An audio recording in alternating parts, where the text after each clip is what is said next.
ตั้งเลยเด้อเอาละมาถึงละเดี๋ยวดูกันนะลมซิ่วๆเลยไปเลยอยู่สวนยาง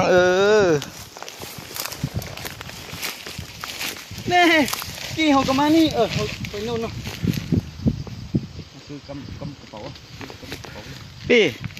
อันนี้กำจับไม้วิ่งก็ได้ก่ะตัดนู่นก็ได้ก่ะเดี๋ยวพี่จะตัดเอาตัดนู่นแล้วก็ล่นแล้วเนาะเอาละวิธีนั่นเลยต่ออะไรนะพี่เนี่ยตอนนอนวันตอนนอนวันนอนวันอ๋อกลางวันมานอนเนาะ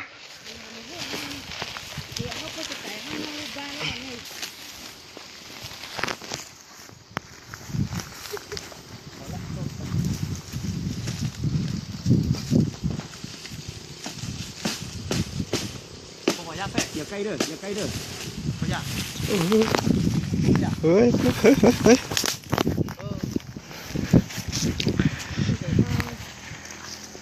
ทางแหละ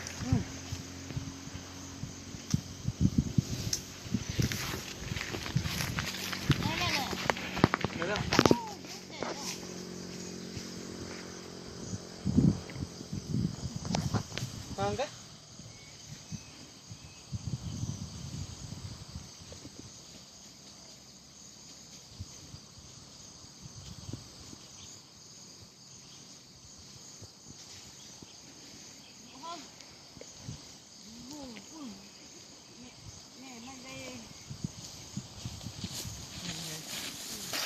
กลับมาเอาก่อนวนไปห่างๆหัวปะฮะตรงมันนะเนี้ยที่ตัวน้ำเท่านั้นใช่จับเลยหยิบเอาไงขึ้นเอาละเต็มก็เต็มอีกมองอีนอเต็มเนาะพอแล้ว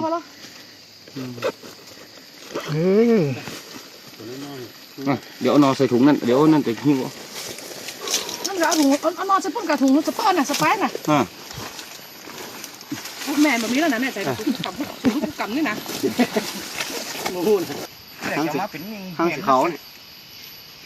ป้าเตาหามาตัวนี้เป็นยุ่ง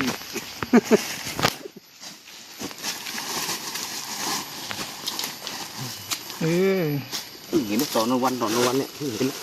หมออยากเอาแก้นขนาดกระไรอยู่เรียดไอ้แค่คนละมาหันเสียกระลังพอซีหุ่นมาหันชัดได้ละ